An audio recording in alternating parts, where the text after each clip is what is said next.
Graça e paz, amados. Estamos iniciando mais uma reflexão, na verdade, mais uma semana que iniciamos, sendo que a semana que passou foi uma semana desafiadora.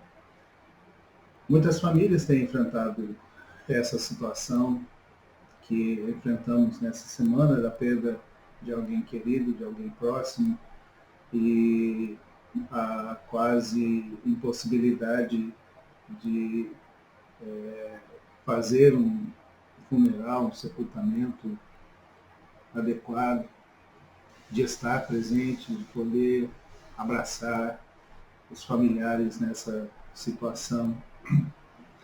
Mas durante esse tempo que vivemos, estamos considerando a necessidade de enfrentarmos essa crise com perseverança vitoriosa. Essa série devocional que temos feito aos domingos.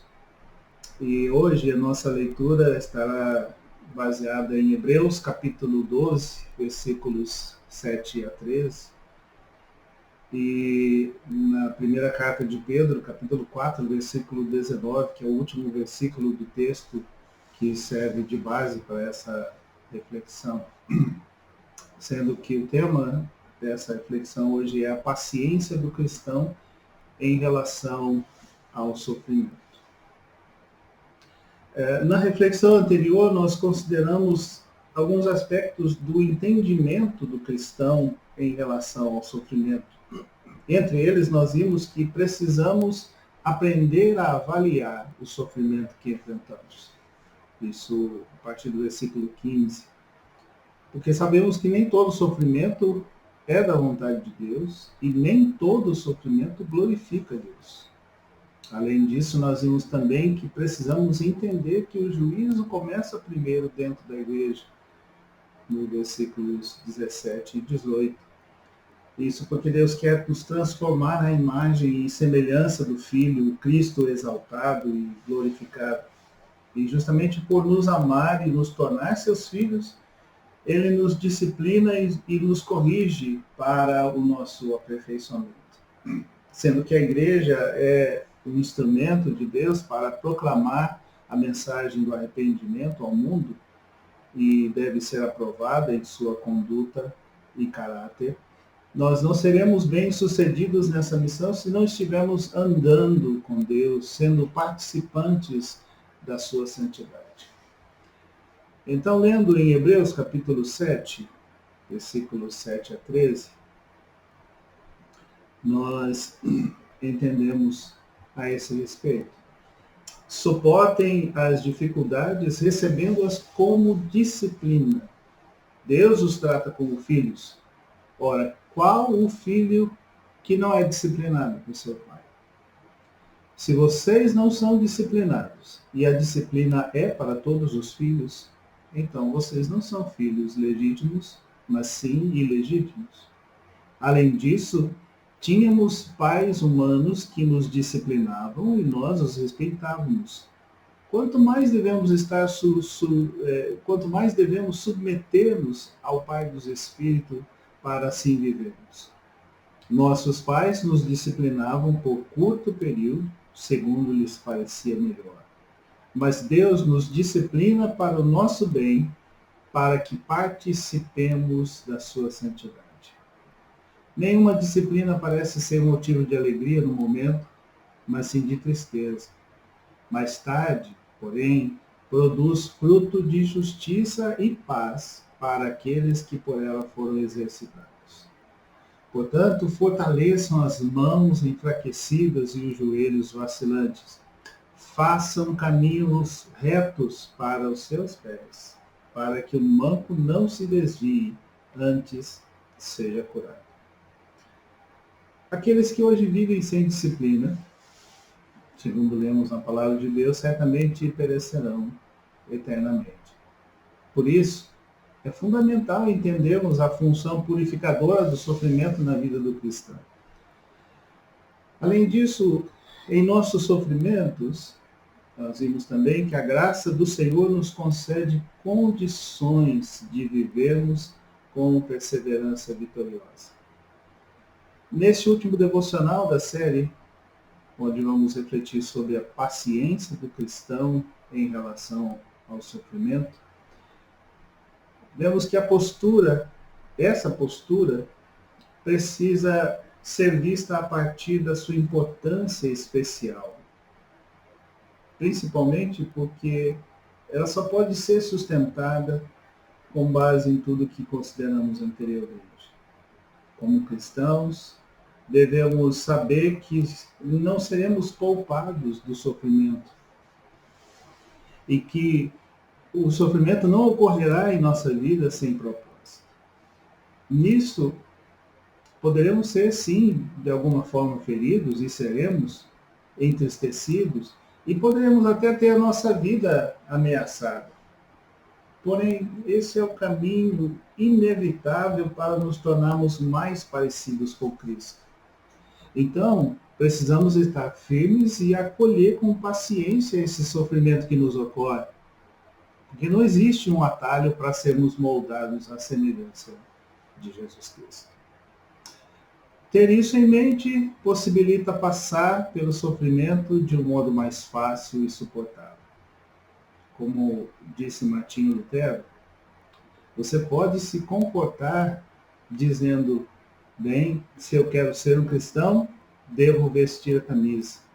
Nosso querido Cristo não distribui outras vestes para quem está do seu lado. Devo suportar esse sofrimento.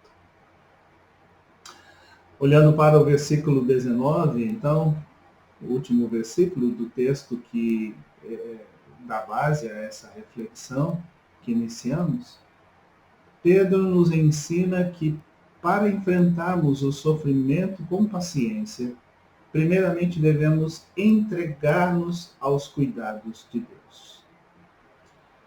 Na versão Almeida, revista e atualizada, lemos que aqueles que sofrem devem encomendar as suas almas ao seu fiel Criador, aos cuidados do seu fiel Criador.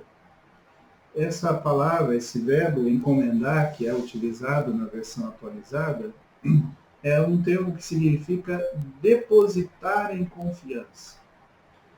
Pedro está assim exortando a todos os cristãos que sofrem a entregar as suas almas, entregar as suas vidas aos cuidados de Deus. Deus nos criou e Ele é totalmente capaz de cuidar de nós. Com relação a essa verdade, precisamos também entender o conceito de paciência. Para isso, é muito adequada a figura do hospital, especialmente nesses dias, onde se encontram os pacientes, recebendo os devidos cuidados. Essa palavra, paciente, é derivada de paciência. Ao olharmos então para essa figura do hospital, observamos que quando está enfermo e acamado no hospital, o paciente não tem outra opção a não ser estar paciente. Ele não tem muito o que fazer, uma vez que necessita da ajuda e da competência dos médicos e enfermeiros que dele cuidam. Estando na condição de paciente, ele precisa esperar que seu corpo, o seu organismo reaja e comece a melhorar com a medicação que lhe está sendo aplicada. É claro que ele também precisa do carinho e da assistência dos familiares e amigos que muitas vezes se revezam com os seus acompanhantes. Por tudo isso, ele é chamado de paciente e, naturalmente, deve portar-se como tal. Não é o paciente que determina ao médico o que fazer, que determina aos enfermeiros como cuidar dele. O paciente deve se portar como paciente. Trata-se de uma pessoa que está entregue aos cuidados de outros. E é exatamente disso que Pedro está falando nesse versículo 19. Ao sofrermos, devemos nos entregar aos cuidados de Deus, como um paciente que está entregue aos cuidados da equipe médica no hospital. A Bíblia está cheia de exemplos impressionantes acerca do cuidado de Deus. Além disso, todos nós já temos experimentado em nossa vida esse cuidado divino, mesmo quando não percebemos o agir de Deus em nosso favor. Assim, a exortação de Pedro, mais adiante, nessa primeira carta, chama a nossa atenção para a base sobre a qual devemos entregar nossas vidas nas mãos de Deus.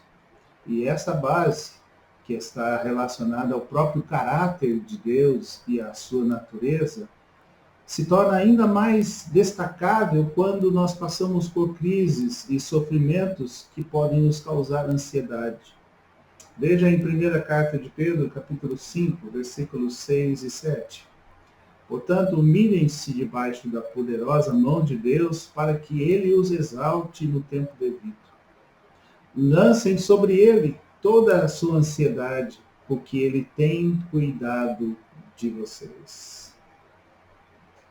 A exortação constante de Pedro é um convite insistente para que, como cristãos sinceros, humildes, lancemos todas as nossas preocupações e inquietações sobre Deus. Inclusive nesse tempo que vivemos da crise do coronavírus. Ele é o nosso constante protetor, nosso cuidador, nosso conforto e consolo em tempos de perda de pessoas queridas, familiares, irmãos, nossa âncora, nosso refúgio, o nosso encorajamento. Ao passarmos pelo sofrimento, devemos nos posicionar como pacientes entregues aos cuidados de Deus. Sobretudo, porque, como lemos nesse texto, Ele é o nosso fiel Criador. Foi Ele quem nos fez e a Ele pertencemos. Estando em suas mãos, nós temos garantia de receber o melhor cuidado possível, razão pela qual podemos confiar e descansar durante a crise.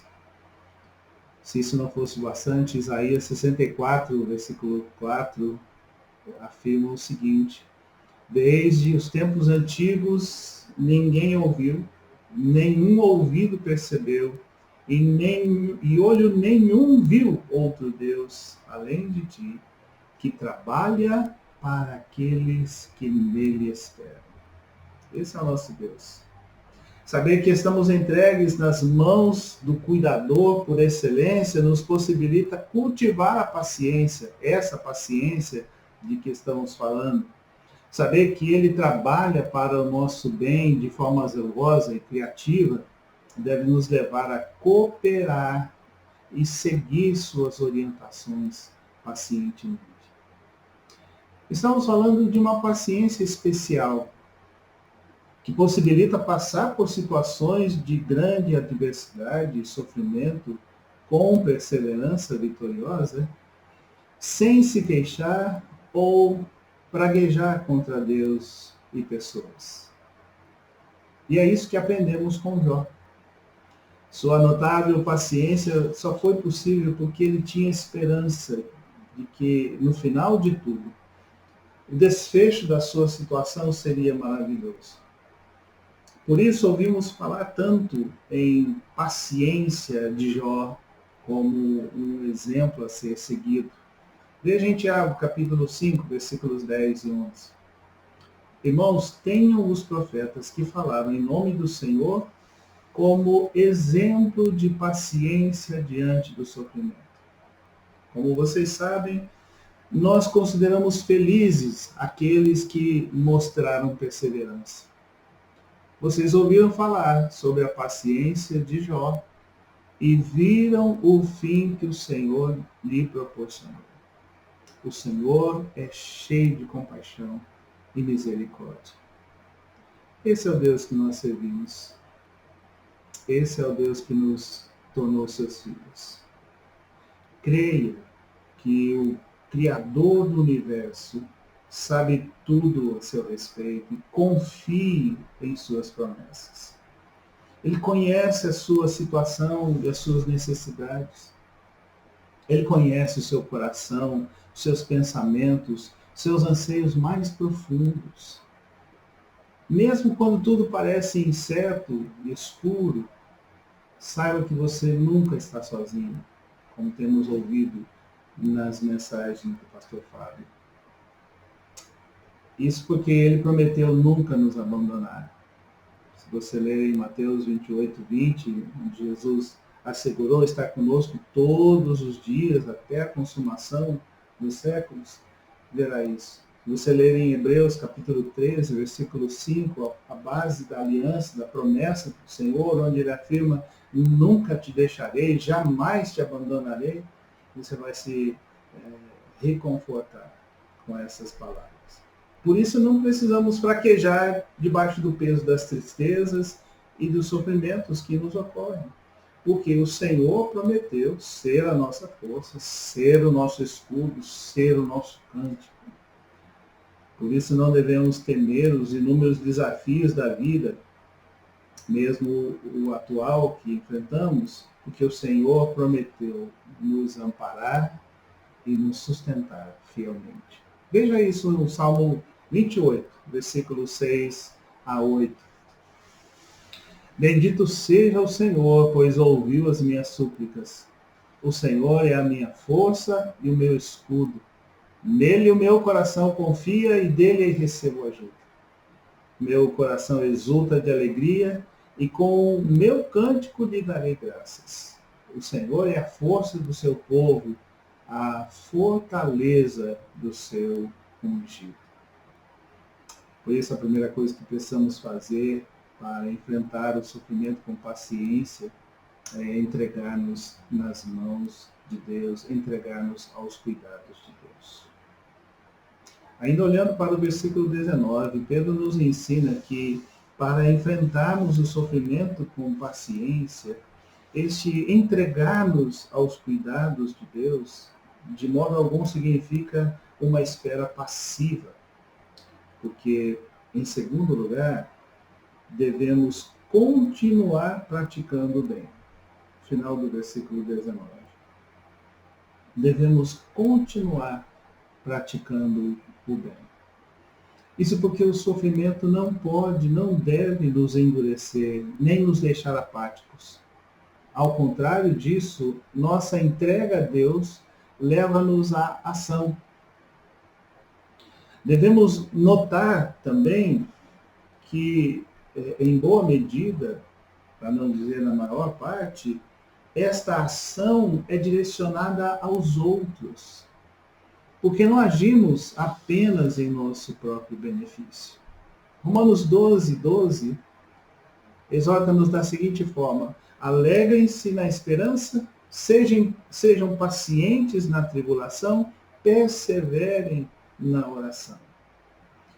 À luz desse e outros textos bíblicos, podemos enxergar um pouquinho o que significa praticar o bem, o que significa essa ação, principalmente direcionada a outros.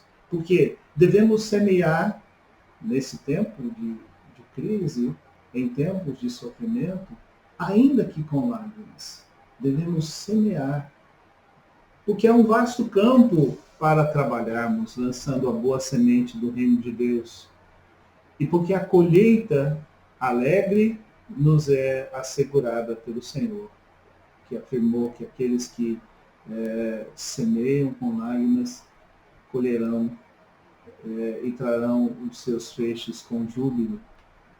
Devemos amar, ainda que rejeitados.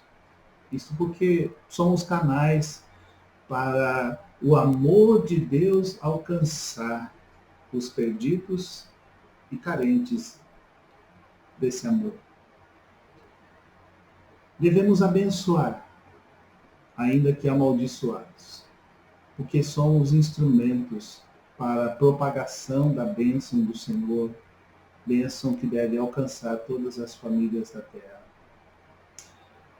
Devemos orar, ainda que perseguidos, porque a oração dos filhos de Deus pode muito em seus efeitos, conforme a palavra de Deus nos ensina, sendo que também a oração se constitui uma chave que abre portas e espaço para a manifestação do poder de Deus, inclusive nessa presente situação que nós vivenciamos. Na primeira carta de Pedro, capítulo 3, versículos 13 a 16, lemos a esse respeito. Quem há de maltratá-los se vocês forem zelosos na prática do bem? Todavia, mesmo que venham a sofrer porque praticam a justiça, vocês serão felizes. Não temam aquilo que eles temem. Não fiquem amedrontados. Antes santifiquem Cristo como Senhor em seu coração. Estejam sempre preparados para responder a qualquer pessoa que lhes pedir a razão da esperança que há em vocês. Contudo, façam isso com mansidão e respeito, conservando boa consciência, de forma que os que falam maldosamente contra o bom procedimento de vocês, porque estão em Cristo, fiquem envergonhados de suas calúnias. Nós vemos que quando praticamos o bem e fazemos o que é correto, nós santificamos o nome do Senhor diante dos outros. Quando a nossa conduta os convida e os encoraja a glorificar e honrar a Deus, atribuir a Deus a honra, o louvor, temos oportunidade de testemunhar da nossa fé em Cristo. Porém, como lemos o texto, nós o fazemos com mansidão, no temor do Senhor, com ousadia e coragem que se tornam impressionantes para aqueles que nos observam. Como vemos no livro de Atos em relação aos apóstolos aprisionados pelas autoridades dos judeus, que ficaram admirados com a ousadia com que falavam no nome de Jesus. Além disso, nessa ação e nessa busca de continuar praticando o bem, nós somos movidos por uma profunda compaixão pela condição daqueles a quem nós servimos. Nós nos movemos em direção a eles, enxergando a sua triste condição por causa do pecado e também do sofrimento que ocorre, no qual se encontram, assim como nós também passamos, mas nos voltamos para as pessoas, nos movemos em direção às pessoas, enxergando a sua condição, comovidos por sua condição, movidos de profunda compaixão em relação a eles. A igreja deve se mobilizar e ter senso de responsabilidade social como parte da sua missão, como parte da sua condição missional, mas especialmente em tempos de crise, de calamidade, de sofrimento, quando muitas famílias, muitas pessoas são afetadas, se encontram desamparadas, a igreja deve se mobilizar, a igreja deve ir em direção a essas pessoas, buscando amenizar o seu sofrimento, buscando melhorar a sua condição. Nós vemos no livro de Atos, principalmente, que para a igreja primitiva, atender às necessidades dos mais pobres não era uma opção, mas sim uma necessidade. Enxergavam isso como uma necessidade. Isso porque o amor de Deus derramado no coração dos discípulos de Cristo os impelia nessa direção, os constrangia nessa direção, os impulsionava a isso. Dessa forma, o senso de responsabilidade social daquela igreja Não foi o resultado de uma assembleia em que o projeto tenha sido apresentado e isso tenha sido decidido por votação. Foi sim o resultado natural dos valores espirituais e morais profundamente arraigados naquela comunidade cristã. Valores morais e espirituais que nós temos recebido. Valores morais e espirituais nos quais nós temos sido fundamentados ao longo da nossa jornada, da nossa caminhada com Cristo. Valores morais e espirituais que também devem nos impulsionar na tomada de decisão, na prática de ações que vão ou que visam beneficiar aqueles que estão à nossa volta e amenizar a sua dor, seu sofrimento, proporcionando-lhes melhores condições. Nós estamos vivendo um tempo em que existem inúmeras oportunidades para fazermos a diferença na sociedade e dessa forma impactar e transformar vidas para a eternidade. Que o que fazemos hoje não reflete apenas no presente momento, mas tem impactos e tem reflexos na eternidade. Somos gratos ao Senhor, sim, por algumas ações já realizadas nesse sentido, como já temos compartilhado em nossos canais, mas devemos avançar e engajar mais e mais membros da igreja nessa mobilização. Por isso, ontem na reunião de líderes, nós falamos sobre transmitir para as células esse desafio da mobilização, do engajamento dos membros, na prática de ações, na execução de atividades ou ações que vão beneficiar as pessoas que estão ao nosso redor, aquelas que estão em desvantagem em relação aos cuidados que devem ser tomados nessa pandemia, amenizar o sofrimento daqueles que estão desfalcados economicamente, que perderam seu trabalho ou estão de alguma forma impedidos de prover seu próprio sustento. E o nosso desafio como liderança pastoral é para que todos estejamos engajados. Temos visto a provisão de Deus nesse sentido, que tem abençoado a nossa comunidade, inclusive com ofertas de pessoas que não fazem parte da comunidade, seja em dinheiro, seja em gêneros alimentícios, para que possamos auxiliar, ajudar, amenizar a dor do semelhante. Né? Concluindo, como discípulos de Cristo, nós precisamos crer que o sofrimento é uma prova permitida e usada por um Pai que é amoroso, e não uma armadilha para nos destruir. O sofrimento não é algo anormal e nem estranho à vida cristã. Ao contrário disso, o sofrimento é o caminho da glória. É uma oportunidade para o cristão ser bem-aventurado e glorificar a Deus. O sofrimento é uma oportunidade para nos entregarmos a Deus e fazermos o bem aos outros, dando assim testemunho da nossa fé. E se estamos atentos, algumas vezes nós vemos mais através de uma lágrima do que através de um telescópio. Além disso, Deus se alegra conosco na hora da alegria e geme conosco na hora da nossa dor. O Calvário é a grande prova de que Deus dá, de que o sofrimento, segundo a vontade divina, sempre conduz à glória. Assim, nessa reflexão que estamos concluindo, vemos que o apóstolo Pedro nos mostra que Deus não apenas é fiel, mas também é soberano.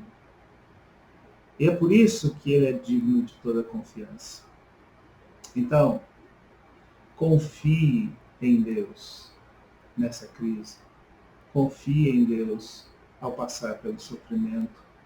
Confie em Deus na situação contrária, na situação desanimadora, confie em Deus. E alegre-se nele, apesar das circunstâncias contrárias. Assim como Jó fez, assim como Abacuque fez, exemplos que nós já temos. E que a graça do Senhor esteja enchendo o seu coração. A alegria do Senhor preenchendo os seus dias. Ainda que hajam incertezas à nossa frente, ainda que hajam dificuldades outras que vamos enfrentar, que a alegria do Senhor seja a nossa força, seja a sua força. Que Deus te abençoe. Seu coração seja fortalecido no Senhor.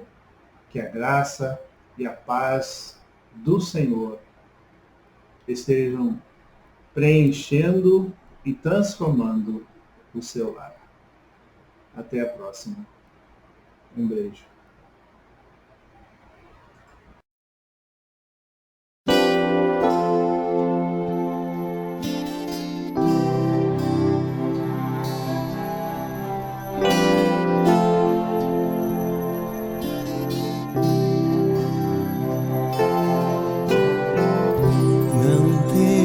Sobre ti um só cuidado, qualquer que seja,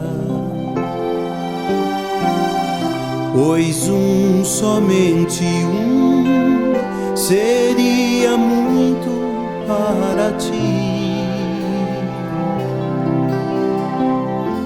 É meu, somente meu, todo trabalho.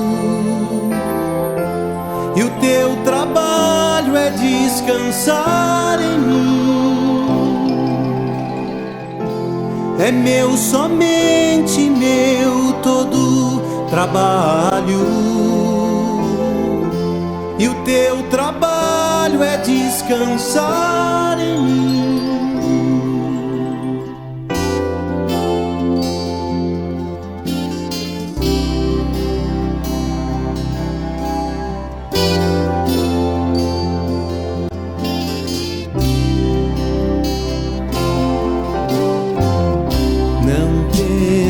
Quando enfim tiveres que tomar decisão, entrega tudo a mim, confia de todo o coração. É meu, somente meu, todo trabalho. E o teu trabalho é descansar em mim. É meu, somente meu, todo trabalho.